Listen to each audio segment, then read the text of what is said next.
2 times in a day, huh? Well, technically it's a new day because it was 1 a.m. Um, but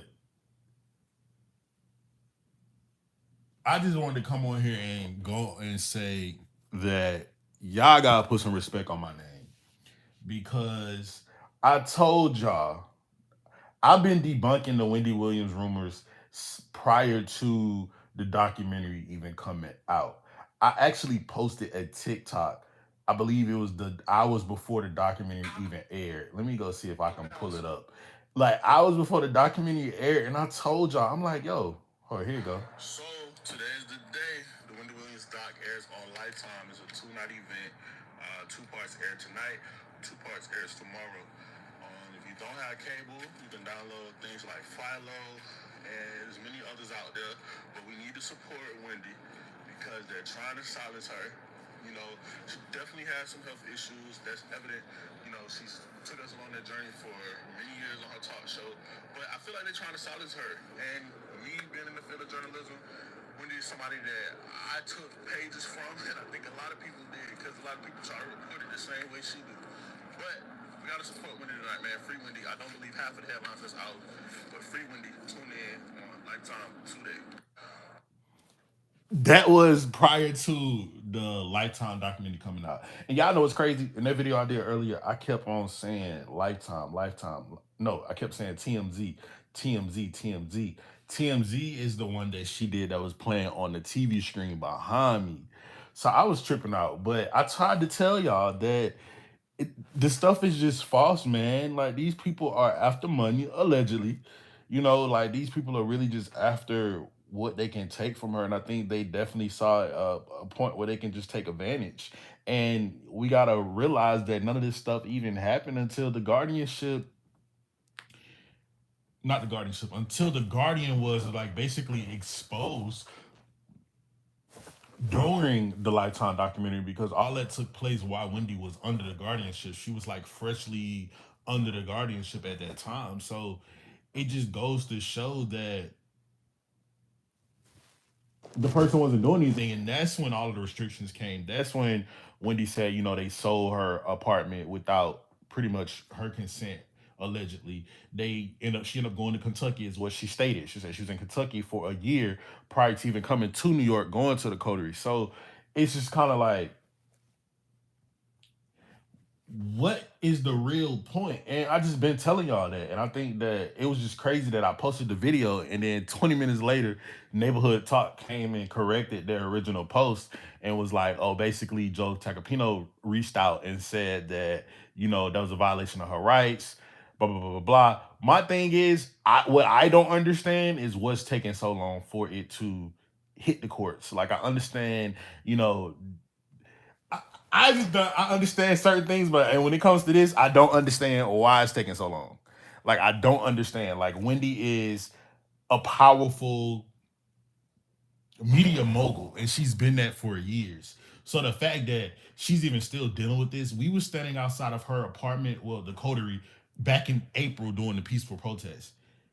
Access Hollywood, Pix 11, Extra, all of these publications. We're outside. Suzanne was there. Like we're all outside. Wendy's, you know, talking down from her room on the phone, describing everything that's going on. We're clearly seeing that she's coherent. You know, that took place. Then, you know, she ended up going on the Breakfast Club. Then from the Breakfast Club, she went on a View. She even went on Good Day New York with Roscato. So it's just like, yo, I don't understand. Like every time it seems like she's getting somewhere, and I think after her birth, like for instance, her birthday just passed. Every time she gets somewhere, I think they put out something false in the media to construe some type of story to just fool us. And I think you guys fall for it every single time. And I have been standing the same way the entire time. I'm never gonna change how I report it. I'm always gonna report it how I feel. I'm never gonna go based on the public assumption of what they believe should be followed or what the hype should be around that. Same thing with the RHOA. RHOA, everybody went up in flames because apparently someone from Love and Hip Hop was supposed to be coming over. We still don't know if that's confirmed. Um, but yeah, y'all went up in flames about that. I like Bravo needs to really like. I feel like Bravo needs to check the people that they have in charge. I feel as though Bravo is a sinking ship at this point. And not every show, because Bravo has plenty of shows. When it comes to RHOA, it's a sinking ship, man. You can't deny fans what they want, and they only are asking for one person in particular. So the fact that your demand, you're not listening to what, it's kind of like McDonald's, like they with the snack wraps, right? McDonald's brought the snack wraps back because everybody was talking about them. Not only was everybody talking about them, Popeyes tried to step on their toes by bringing it back first. So then McDonald's brought it back. So it's like if you hear somebody outside knocking and they knocking, eventually you're gonna go open the door, right? So if you hear fans telling you that they want these powerful people that are more than capable of carrying your show, bringing you the viewership that you need, why are you not making those moves all because of ego? Allegedly now. All this is because of your ego. All this is because of your opinions and your feelings on things that happened with a lawsuit that y'all allegedly handled. So I mean, I know a lot of fans, it was upsetting for them to see that Nene Leakes wasn't returning. Well, she said they haven't contacted her. You know, the season just started. They just started filming yesterday. Production just started in Atlanta on yesterday. So it's not, who's to say that towards the end of the season she won't come on. I know it happened around season 8. So I just think y'all need to sit on y'all toes with that. Regarding the person from VH1, Love and Hip Hop, supposed to be coming over to Bravo, hey, look, I think personally it would be great TV. If you go back and look at a lot of those old episodes on VH1, you will see how that person led the franchise. And I'm specifically not saying that person name, because I noticed how certain things. Just follow me here. You know, if y'all go and see, I really believe that it would be good for the show. All in all, that's all I got to say on that. Yeah, but I just had to tap in and tell y'all that about that Wendy thing because it was kind of crazy. I done came on here and damn near gave y'all a whole nother show. I should have waited to the morning. But no, I really appreciate everybody that's been tuning in lately, subscribing to the channel. I know that you guys cannot always catch the live videos, but you guys do the replays for me. So that's one thing that I always appreciate. Um, yeah, not playing it.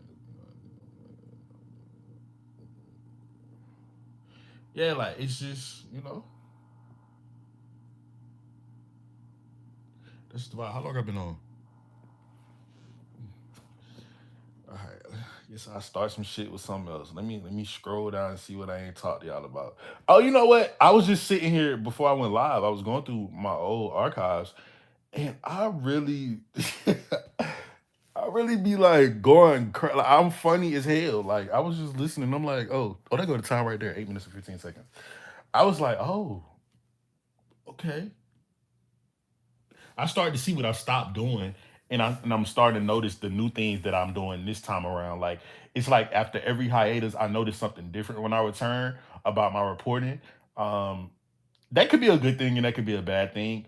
I honestly, truly enjoy talking in a manner like this where I don't have to sit up on camera. Not listen, I don't have a problem with being on camera because I started out acting first, like theater arts. I'm a trained actor, so I'm okay with that. But I prefer like when I like my radio aspect, like headphones on, the soundboard, I just go record, go. You know what I'm saying? Like when the camera on, you gotta make sure ain't no boogers in your nose. You gotta make sure your beard clean. And you know me, sometimes I wake up, brush my teeth, come get on the camera, and I don't see certain things until after the fact. So yeah, but appreciate y'all for rocking out with me.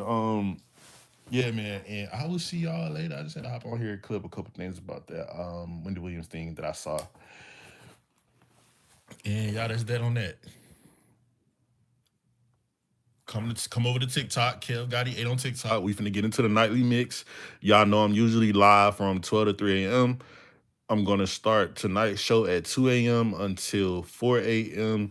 And we are streaming the Massa album, which is the Make America Slime Again by Youngboy. So yeah, come over to TikTok. That's where we at. Until the next live, your boy Gotti is out.